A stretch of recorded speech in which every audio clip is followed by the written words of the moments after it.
Subtract 1459.55 from 5000 using long subtraction. Line up the decimal points in the same column. Add placeholder zeros so both numbers have the same number of decimal places.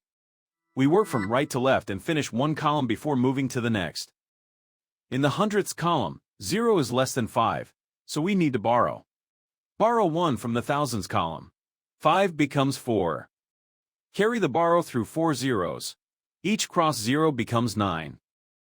The 0 in the hundredths column becomes 10. In the hundredths column, 10 minus 5 is 5.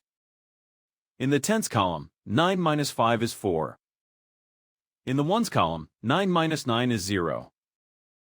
In the tens column, 9 minus 5 is 4. In the hundreds column, 9 minus 4 is 5. In the thousands column, 4 minus 1 is 3. Bring the decimal point straight down into the answer. The final result is 3540.45.